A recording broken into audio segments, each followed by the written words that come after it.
Hello friends, so this is Viru Vikas Kumar Srivastava and our today's topic is about orbital mechanics and this is the topic from space dynamics. So because we are preparing for GATE aerospace, so space dynamics is a really good subject and now here orbital mechanics. So I plan to cover aerodynamics and propulsion first, but because I'm revising this space dynamics, so I thought to make videos first for space dynamics and after space dynamics, after completing space dynamics, first I'll complete all the topics of space dynamics and after that I'll be solving all the gate questions here and I'll be uploading one by one videos very fast as soon as possible. My target like this is August running and till September I'll be solving all the questions of GATE aerospace for space dynamics including all the theory.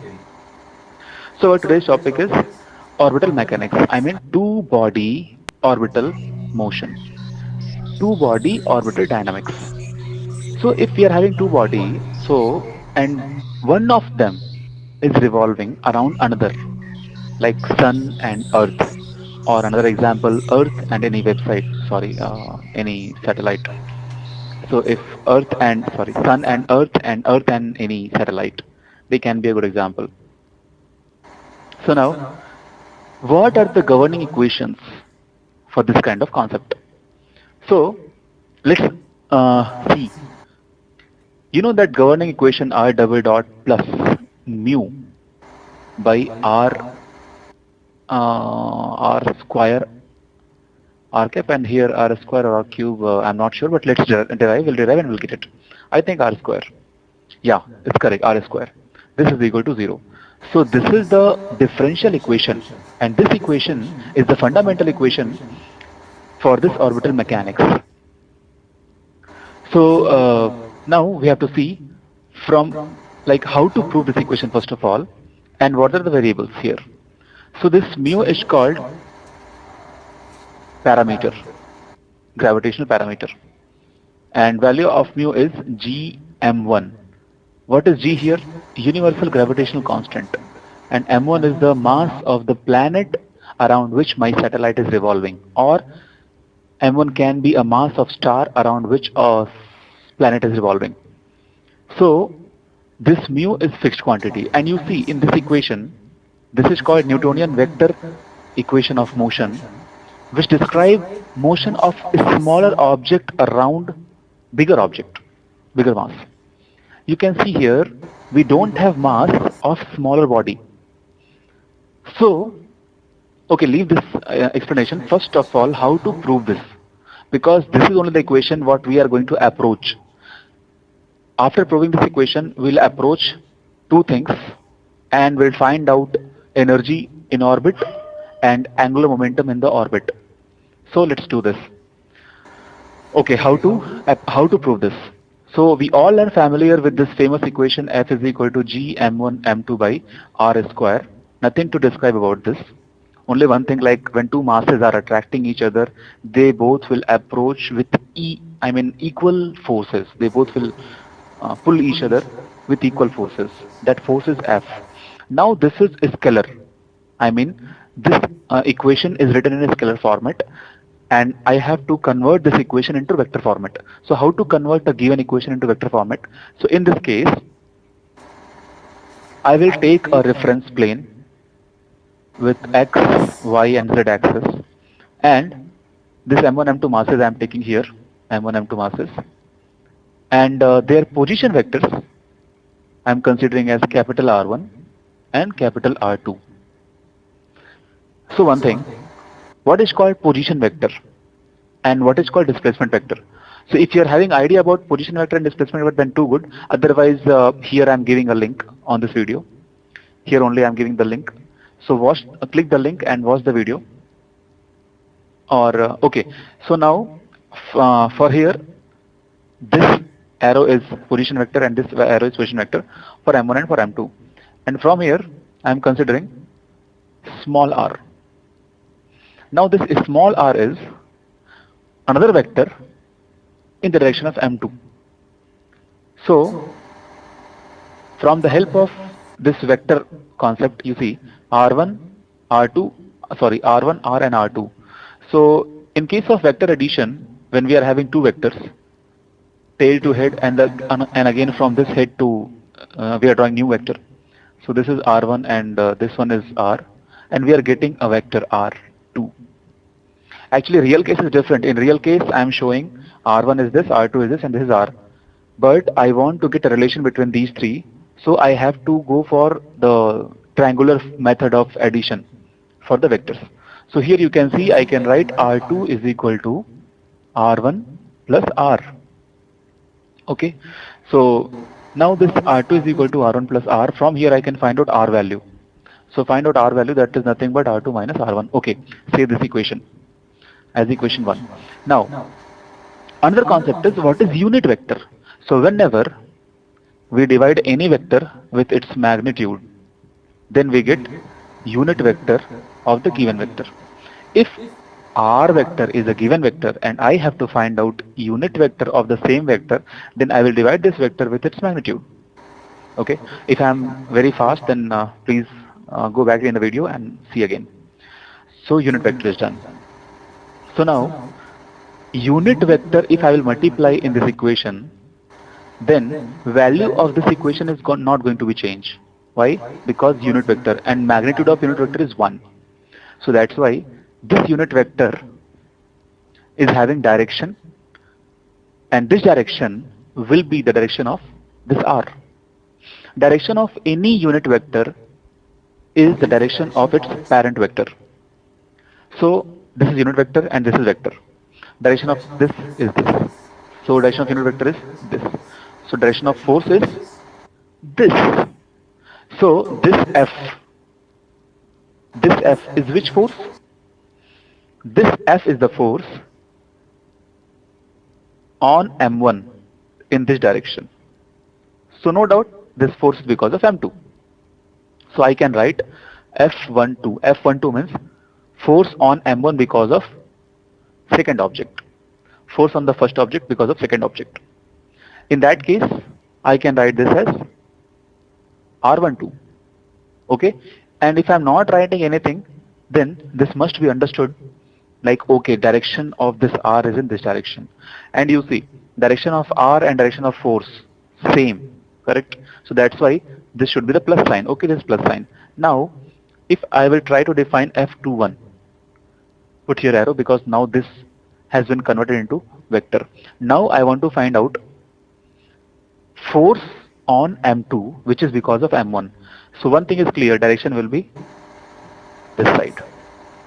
Okay, so direction of force which is working because of M1 on M2, direction is this.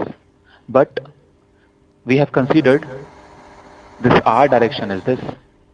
So in this second case, direction of force and direction of R are, opposite. That's why we'll put minus sign, and the same quantity will come again by R square and R cap. Okay, my writing is not so good. Okay, now next thing is, if we are knowing the force, then we have to know one more thing. This force is on M1 because of M2. Okay, it means what? M1 is going to accelerate. Why? Because one force is acting. Okay, so if M1 will accelerate, then this R1 will change. So this R1 is the position of M1, right? So if I will differentiate this position once with respect to time, then I will be getting what? R1 dot. And if I differentiate once again, then I will R1 double dot. Already you guys are knowing like dR1 by dt is nothing but velocity, and D2R2 by dt square is acceleration, because I am considering R1 as position. So if we used to differentiate R1, position time equation or displacement time equation, then I'll be getting velocity time equation. And if I differentiate once more, I'll be getting acceleration time equation. Okay, fine. So acceleration is R1 double dot for this one, and same R2 double dot for this one. Okay, so here I can write as M1 R1 double dot, and here I can write as M2 R2 double dot, right? I hope no doubt. Now, if you guys are having any doubt in anything, please comment, and please comment to improve my video quality and lecture quality. Thank you. So now equate this and this together. cancel M1, M1. Similarly, equate this and this together, cancel M2, M2. Sorry, this is R2, cancel M2, M2. So now from here I am getting R1 value. R1 value is nothing but G M2 R2 square R cap. And here R2 dot double dot value is minus G M1 R square R cap. Okay. Okay, done. Now use this equation. Differentiate this equation 2 times. So again I'll be getting like this. Okay. So now use this equation. Put R2 value and R1 value there. So R2 value is already negative and R1 value is positive, but it will be negative. I'll put there. So I'll be getting R double dot value minus G M1 plus M2 by R square with R cap. Okay. So we got this equation. Now this equation is almost similar to this equation but not exact. Correct? You see here minus, if I take the whole term this side, then this will be positive. And this term is coming as mu, and this is R square, this is R cap. Okay.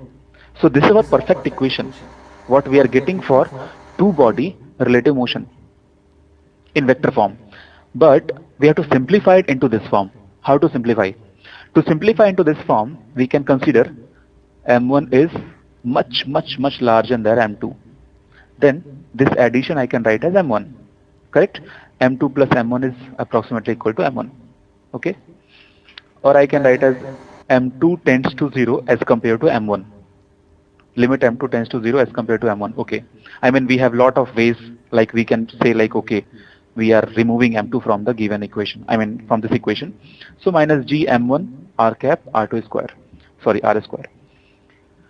But we have one more concept. My point is, if we are removing M2, then practically what will happen if I'll be sending a satellite with this kind of assumption, approximation, will it work or not? So I have read in few books and I have gone through few lectures also. So I have found out they are saying this kind of approximation is called central body approximation. What is that? I will explain now. So central body approximation is valid in many cases, but not for all. Okay.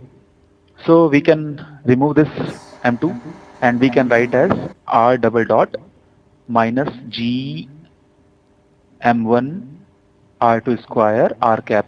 Now the whole thing, what? This one, gravitational parameter. So G M1 is called gravitational parameter mu. So I can write this equation as, take the whole term this side, so R double dot and take this side plus mu by R square R cap is equal to 0.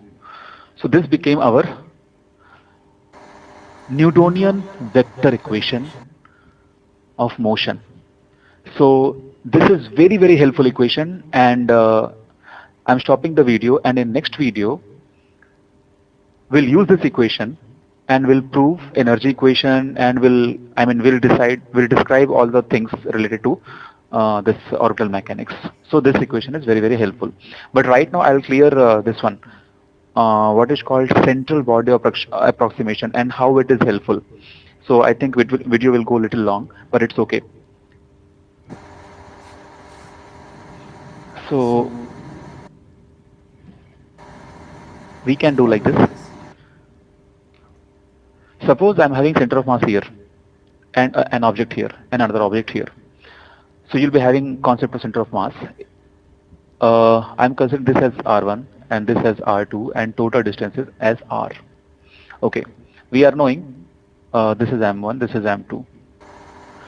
Like if this is center of mass, this M1 R1, I should put vector quantity because direction and all. So M1 R1 and M2 R2 is equal to 0. If I'll remove the vector format, then I can write as minus M1 R1 plus M2 R2. This is R1. This is R1. R2 is equal to 0.